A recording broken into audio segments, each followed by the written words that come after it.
नमस्कार दोस्तों, कैसे हैं आप लोग। मैं रजत सिंह फिर से एक बार हाजिर हूं जीएस साधना के प्लेटफॉर्म पर। जैसा कि मैंने पिछली बार कहा था कि मैं अगली बार ब्रिक्स समिट से रिलेटेड कजान डिक्लेरेशन से संबंधित आपके लिए एक वीडियो लेकर के आया हूं, तो वो आज मैं आपके सामने हाजिर हूं। नए वीडियो पर पहुंचने से पहले चैनल को लाइक, सब्सक्राइब और शेयर ज़रूर करिए, जिससे ज़्यादा से ज़्यादा लोगों तक रीच बढ़ती रहे।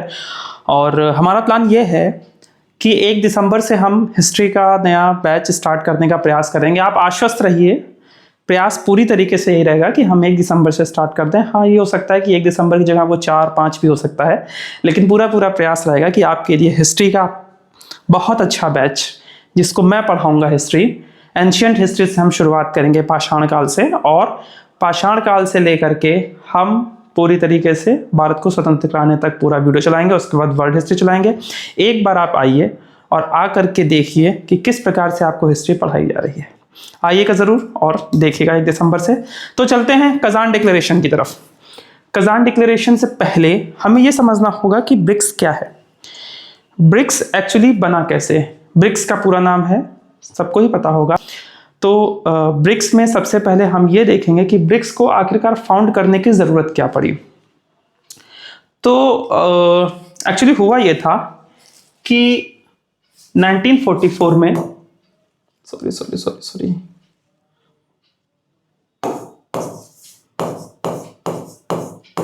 1944 में ब्रिक्स का पूरा नाम Brazil, Russia, India, China, south Africa, अब ब्रिक प्लस हो चुका है, जिसमें आपके इजिप्ट, इथोपिया, ईरान, यूएई ये कंट्रीज भी शामिल हो गए हैं।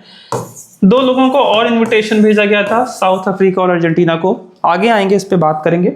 अभी मैं आपको प्लॉट सेट कर रहा हूं कि आखिरकार ब्रिक्स की जरूरत क्या पड़ी थी। तो 1944 में ब्रिटल वुड शहर है यूएसए में, वहाँ पर सेकेंड वर्ल्ड वॉर के समय में यूएसए ने यहाँ पर आईएमएफ और वर्ल्ड बैंक की स्टैब्लिश की थी। एक्चुअली 3 संस्थाओं की बात हुई थी, आईएमएफ, वर्ल्ड बैंक और आईटीओ, लेकिन आईटीओ एस्टैब्लिश नहीं हो पाया था। और फिर जो कि जुलाई 1944 में जब ये ब्रिटल वुड में ये सब बैठ करके आईएमएफ और वर्ल्ड बैंक जैसी इंस्टीट्यूशंस की बात हुई थी, आईटीओ नहीं बन पाया। फिर दिसंबर 1945 से ये आईएमएफ और वर्ल्ड बैंक इंस्टीट्यूशन ने काम करना शुरू किया था। इनका क्या लक्ष्य था कि जो डेवलपिंग कंट्रीज हैं या जो अंडर डेवलप्ड कंट्रीज हैं उनको हम लोन देंगे। इसके अलावा हम क्या करेंगे, बैंक की भूमिका में वर्ल्ड बैंक रहेगा। जो भी कंट्रीज को लोन की आवश्यकता होगी वो कंट्री आएगी और लोन लेगी, लेकिन यहां पर जो लोन मिलते थे वो यूएसए की शर्तों पर मिलते थे। अब यहां बहुत अच्छा चीजें चेंज होती थी कि यहीं से एक तरीके से कह सकते हैं कि नींव पड़ी थी। उस समय की स्थिति ऐसी थी कि बाकी और कोई कंट्रीज जो थी वो इतनी ज्यादा सशक्त नहीं थी कि वो इस प्रकार के नए इंस्टीट्यूशंस का निर्माण कर सके। सारी की सारी अगर हम वर्ल्ड इकोनॉमी पूरा का पूरा देखते हैं तो पूरी की पूरी जो वर्ल्ड इकोनॉमी थी वो वर्ल्ड इकोनॉमी एक्चुअली ट्रांस अटलांट, अगर हम इधर पे जाएंगे तो कुछ इस तरह से अफ्रीका बन गया, तो मतलब कुछ इस तरीके से अमेरिका था, यहाँ पर यूरोप वगैरह था और यहाँ पर अटलांटिक ओशियन है। तो ट्रांस अटलांटिक मतलब ये अटलांटिक ओशियन है, इसके इस तरफ और इसके इस तरफ। ट्रांस अटलांटिक कंट्रीज जो होती थी वो पूरी तरीके से वर्ल्ड को रेगुलेट करती थी, और इसमें सबसे बड़ी भूमिका किसकी होती थी, यूएसए। तो इसको हम कह सकते हैं यूनिलेटरल, ठीक है, जहां पर सारी की सारी चीजें यूएसए के द्वारा मैनेज होती थी। आईएमएफ और आईएमएफ और वर्ल्ड बैंक का मुख्यालय वॉशिंगटन डीसी।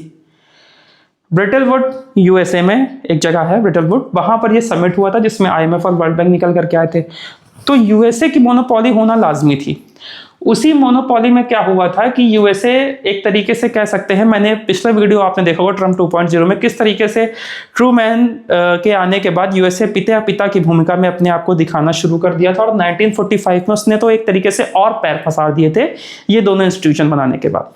जब ये दोनों इंस्टीट्यूशंस बनते हैं तो धीरे धीरे होता ये है, हमें याद रखना चाहिए, इसके बाद 2008 में बहुत बड़ी क्राइसिस आई थी, सारी की सारी इकोनॉमी धराशायी हो गई थी।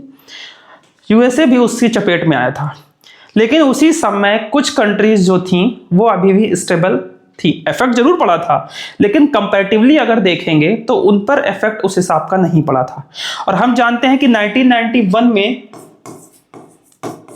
एलपीजी रिफॉर्म के बाद हमारी इकोनॉमी भी अचानक से ग्रो अप हुई थी और चाइना ने भी अपने आप को ग्रो अप कर दिया था। ब्राजील भी ग्रेन्स के द्वारा अपने आप को स्टेबल कर रहा था। इस तरीके से जाते जाते सन 2001 में ग्लोमैन सैक्स में एक अर्थशास्त्री थे, ग्लेमन ओनील, इन्होंने क्या कहा था इस समय जब सभी इकोनॉमी जब इस तरीके से परेशान की अवस्था में है, या पूरे के पूरे वर्ल्ड ऑर्डर में ब्राजील, रशिया, इंडिया, चाइना, ये सबसे बड़ी इकोनॉमी उभर कर सामने आ रही हैं, बिल्कुल आ रही हैं। अगर आप टोटल देखिए तो ब्रिक्स कंट्रीज में, अगर ब्रिक्स कंट्रीज की बात करेंगे तो पूरे के पूरे वर्ल्ड में आबादी का 42% जो है वो ब्रिक्स कंट्रीज के पास है। जीडीपी का 23%, वर्ल्ड जीडीपी का 23% योगदान कर रही हैं ब्रिक्स कंट्रीज। क्षेत्रफल का 30% ब्रिक्स कंट्रीज। वैश्विक व्यापार में भी योगदान ब्रिक्स कंट्रीज का कितना है? लगभग 18%। इस तरीके से जब हम देखते हैं तो सच में एक मल्टीपोलर कह सकते हैं इंस्टीट्यूशंस की जरूरत थी। रशिया इस बात को समझ रहा था कि जब हम यूनिपोलर इंस्टीट्यूशंस बनेंगे तो उसमें सिर्फ एक कंट्री को फायदा होगा, वो अपनी शर्तों पर काम करवाएगी, तो उससे एक कंट्री के पास ज्यादा पावर आ जाएगी और बाकी जो कंट्रीज हैं वो कंट्रीज कहीं ना कहीं क्या होंगी? नीचे डाउन होती चली जाएंगी। तो रशिया का मानना था कि इस तरीके से कई सारी इंस्टीट्यूशंस बनने चाहिए। केवल एक इंस्टीट्यूशंस रेगुलेट नहीं करेगा पूरे वर्ल्ड को। सेकेंड वर्ल्ड वॉर का दौर आया था, वो दौर आकर के खत्म भी हो चुका है और उसको बीते हुए दशकों बीत चुके हैं। अब ये नई दुनिया है, ये नया देश है। इसमें सिर्फ IMF और वर्ल्ड बैंक नहीं बल्कि NDB और ब्रिक्स जैसी इंस्टीट्यूशंस भी काम करेंगी।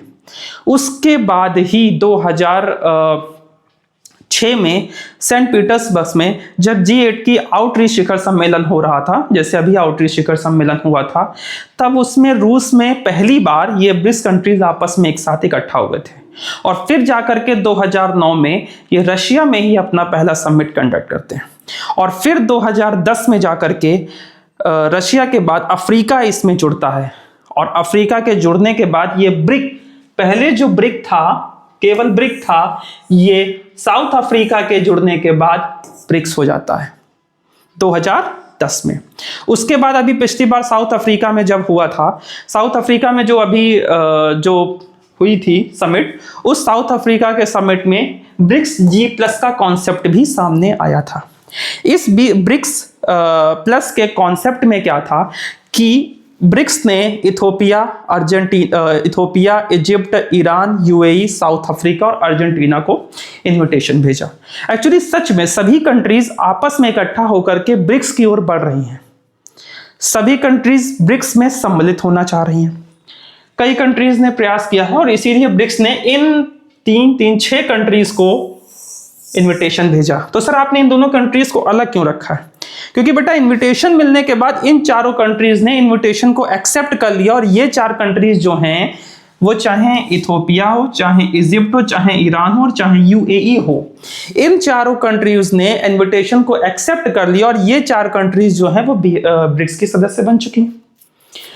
लेकिन सऊदी अरब और अर्जेंटीना का ऐसा है कि अर्जेंटीना ने तो तुरंत रिजेक्ट कर दिया। ठीक, तो अर्जेंटीना को हम भूल जाएंगे, अर्जेंटीना ने रिजेक्ट कर दिया।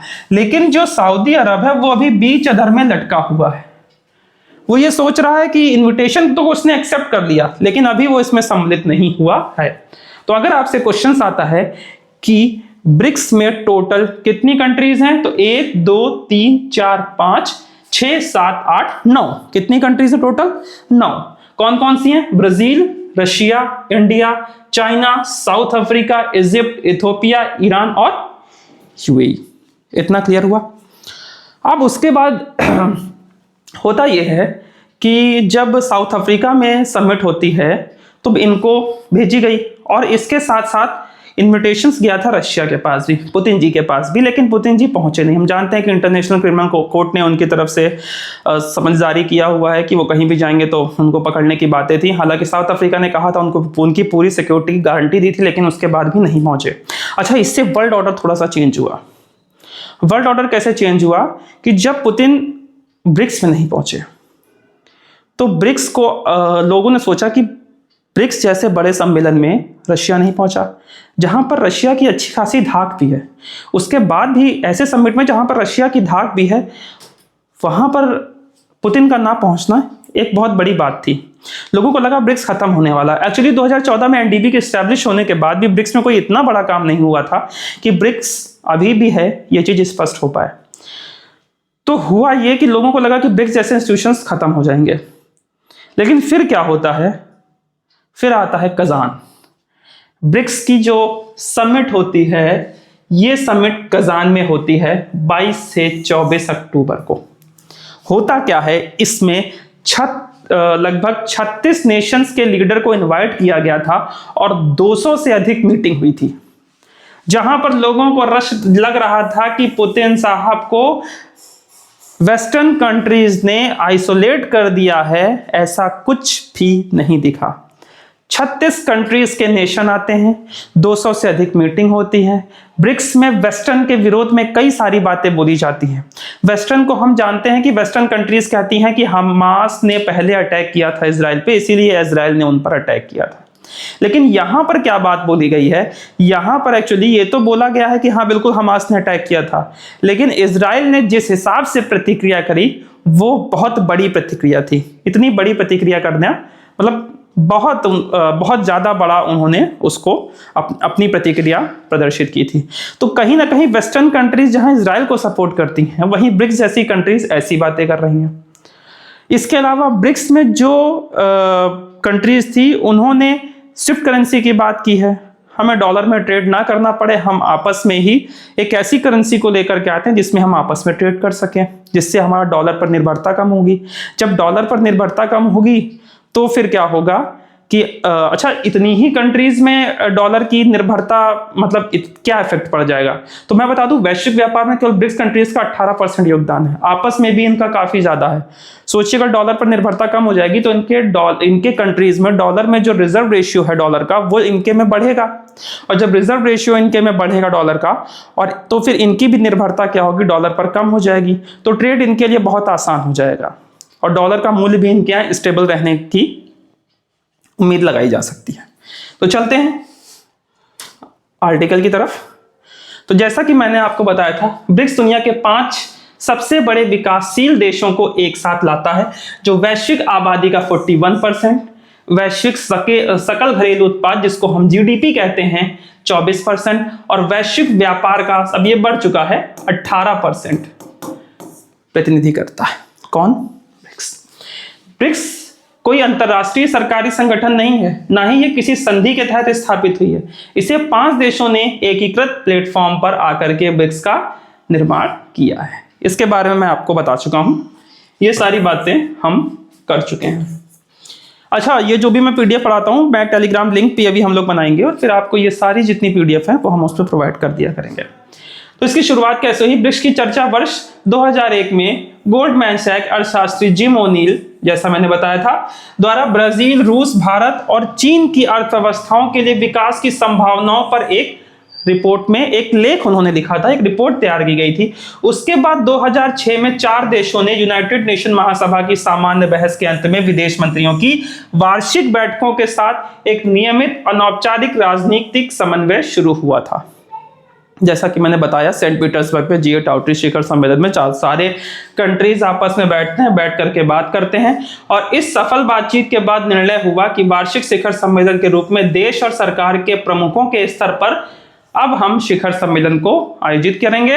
और पहला ब्रिक्स शिखर सम्मेलन 2009 में रूस के येकतेरिनबर्ग में हुआ। इसे वैश्विक वित्तीय व्यवस्था में सुधार जैसे मुद्दों पर इसमें चर्चा की। और ठीक 1 साल बाद, आफ्टर 1 ईयर, 2010 में दक्षिण अफ्रीका को ब्रिक्स में शामिल किया गया, और ये ब्रिक जो पहले ब्रिक था वो ब्रिक से क्या बन गया?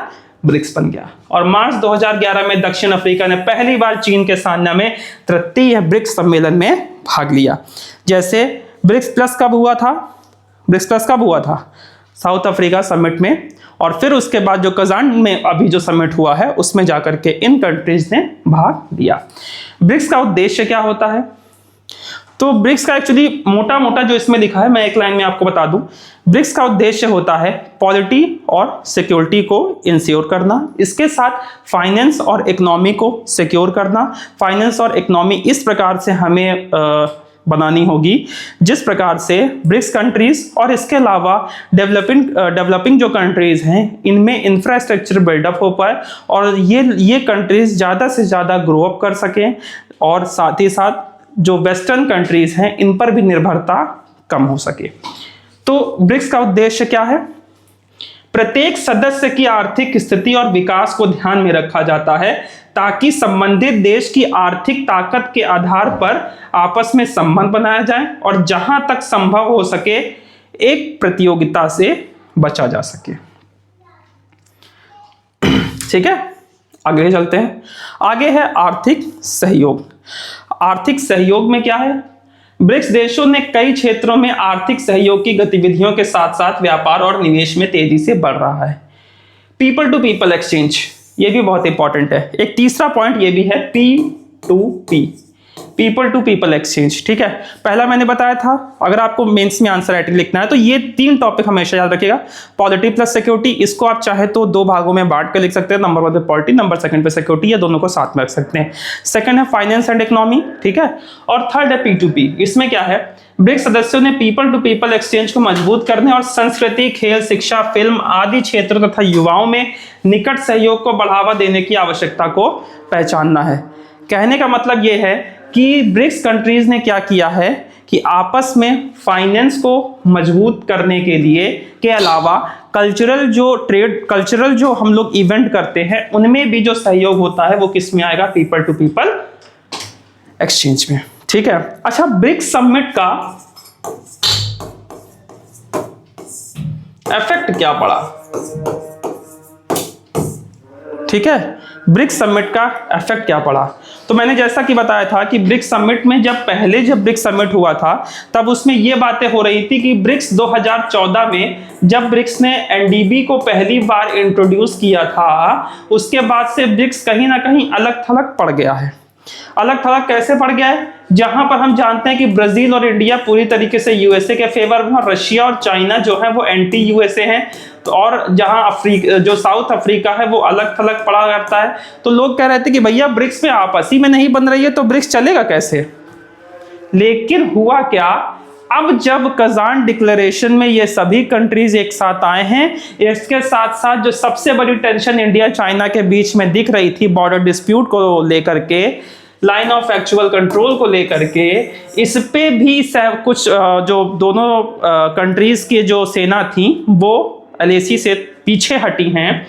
तो हुआ ये है कि इसमें भी थोड़ा थोड़ा सुधार देखने को मिला है और अब फिर से कह सकते हैं जैसे ट्रंप 2.0 आए हुए हैं, 2.0 आए हुए हैं, उसी तरीके से ऐसे लग रहा है ब्रिक्स भी रिवाइव कर रहा है। और अब जो नया दौर है वो ब्रिक्स 2.0 का है, जहां पर एनडीबी में भी डेवलपमेंट की बात की है, CRA की भी डेवलपमेंट की बात की है, और कजान डिक्लेरेशन में ग्रेन की भी बात की गई है। किसकी बात की गई है?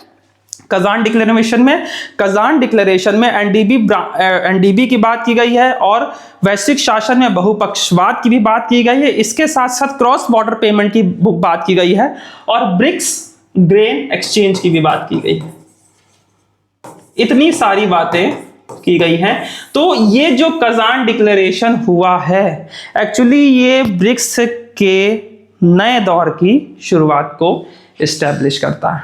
ठीक है, आगे चलते हैं। हाँ, मैंने बताया था ना कि 2001 में पहली बार आते हैं, एक बार फिर रिवाइज करवा रहा हूं। 2001 में नील के द्वारा लेख लिखा जाता है, फिर 2006 में क्या होता है, सेंट पीटर्सबर्ग में सभी जो G8 का जो आउटरीच समिट होता है उसमें ब्रिक्स की कंट्रीज मिलती हैं। और फिर 2009 में जाकर के पहली समिट होती है, और ठीक एक साल बाद 2010 में जाकर के इसमें कौन शामिल होता है, साउथ अफ्रीका। और उसके बाद 2011-12 के आसपास बात होती है एनडीबी की, और उसके बाद 2014 में जाकर के पहली बार नेशनल डेवलपमेंट बैंक की स्थापना होती है। नेशनल डेवलपमेंट बैंक को मैं थोड़ा सा आपको समझाना चाहता हूं। जैसे वर्ल्ड बैंक के पास, वर्ल्ड बैंक का काम होता है अदर कंट्रीज को लोन देना, उसी प्रकार से एनडीबी का भी जो लक्ष्य होता है वो जितनी कंट्रीज होती हैं उनको लोन प्रोवाइड करना होता है। लेकिन वर्ल्ड बैंक जो देता है उनकी शर्तें जो होती हैं वो शर्तें कुछ इस प्रकार की होती हैं कि कहीं ना कहीं यूएसए को इनडायरेक्टली मदद मिले। लेकिन एनडीबी में यहां पर क्या होता है कि हम विकासशील देशों को वर्ल्ड बैंक के इतर सर्टेन मतलब उनसे अच्छी स्थिति में हम उनको लोन प्रोवाइड करेंगे जिससे उनमें इंफ्रास्ट्रक्चर का डेवलपमेंट हो सके। ठीक है, इस तरीके से ब्रिक्स को हमने ऊपर समझा है इस वीडियो में। इसके बाद आज बाल दिवस है, कल छुट्टी है, परसों नहीं तो मोस्ट प्रॉब्ली मंडे को इसके आगे हम कंटिन्यू करेंगे और इस ब्रिक्स समिट को हम अच्छे से एक्सप्लेन करेंगे। ठीक है, इस ब्रिक्स समिट में अभी क्या बचा है, अभी मैंने बताया है कि ब्रिक्स बना कैसे, ब्रिक्स का क्या क्या इफेक्ट हो चुके हैं। 2001 में एक नाम दिया गया, 2006 में, 2010 में, और किस प्रकार से ब्रिक्स प्लस में इथियोपिया, इजिप्ट, ईरान और यूएई शामिल हुआ है, और सऊदी अरब अभी भी बीच के आधार में लटका हुआ। अर्जेंटीना को ने इसको रिजेक्ट कर दिया था। और इसके अलावा किस प्रकार से वर्ल्ड ऑर्डर में चेंज हो रहा है। और ब्रिक्स में जब भी हमें मेंस में आंसर राइटिंग करनी है तो पॉलिटी, सिक्योरिटी और फाइनेंस और इकोनॉमी का और P2P पे हमें बात करनी पड़ेगी। इन्हीं 3 टॉपिक को लेकर के हम कजान डिक्लेरेशन पे बात करेंगे। जब हम पॉलिटी सिक्योरिटी पे बात करेंगे तो हम आपको बताएंगे कि वैश्विक शासन बहुपक्षवाद में किस प्रकार से ब्रिक्स समिट की बात हुई है, और पॉलिटी सिक्योरिटी में बात करेंगे तो कैसे ब्रिक्स प्लस भागीदारी में पुतिन जी ने स्वागत किया है। G20 में जो भारत में समिट हुआ है उस पर भी क्या बातें हुई हैं महत्वपूर्ण, और जो मध्य पूर्व संकट है उस पर भी बातें हुई हैं। और एनडीबी की जो ब्रांच है गिफ्ट सिटी में एस्टैब्लिश करने की बात की है प्रधानमंत्री नरेंद्र मोदी जी ने। और फाइनेंस और इकोनॉमी जब आप बात करेंगे तो हम बात करेंगे कि किस प्रकार से ब्रिक ग्रेन एक्सचेंज की बात की है रशिया ने, जिसकी बात वो 6 महीने पहले से ही चल रही थी और आज जाकर के उसको उन्होंने एक्सप्लेन किया है। और BRICS cross border payment system और स्विफ्ट करेंसी की भी बात करेंगे। अगर आप कहेंगे तो ब्रिक्स को मंडे को क्लियर करने के बाद अगला वीडियो हम या तो बॉर्डर डिस्प्यूट जो इंडिया और चाइना के बीच में गलवान वैली से लेकर के सारे पूरे सिनेरियो को लेकर के आकर के वो एस्टैब्लिश कर सकते हैं, या फिर पीडीएस पे बात कर सकते हैं कि हमारा जो हंगर इंडेक्स में सूचकांक इतना ज्यादा गिरता जा रहा है लेकिन उसके बाद भी भारत इतना ज्यादा इन्वेस्ट कर रहा है पीडीएस सिस्टम में, आखिरकार ऐसा क्यों हो रहा है कि हम इतना ज्यादा पैसा इन्वेस्ट करने के बाद भी इन सारे सूचकांक में हमें अच्छा रिस्पॉन्स क्यों नहीं मिल पा रहा है। ठीक है, तो इस तरीके से हमने जो बात की है वो ब्रिक्स पे बात की है, ओवरऑल आपको समझाया है। अभी हम कजान डिक्लेरेशन पे नहीं आएंगे, नेक्स्ट टाइम में ब्रिक्स आप समझ चुके हैं, ब्रिक्स कैसे एस्टैब्लिश हुआ ये आप समझ चुके हैं, ब्रिक्स प्लस कब बना ये आप समझ चुके हैं। अब बस मैं अगली बार आऊंगा कजान डिक्लेरेशन को लेकर के, और ब्रिक्स का जो नया दौर शुरुआत हुआ है वो किस प्रकार से ये डिस्क्राइब करता है कि ब्रिक्स ने अपने आप को पुनः एस्टैब्लिश करने की ओर ब्रिक्स बढ़ चुका है, और कजान डिक्लेरेशन में क्या क्या इंपॉर्टेंट बात है हम इस पर बात करेंगे। तो जाने से पहले चैनल को सब्सक्राइब, लाइक और कमेंट जरूर करिए। Thank you very much.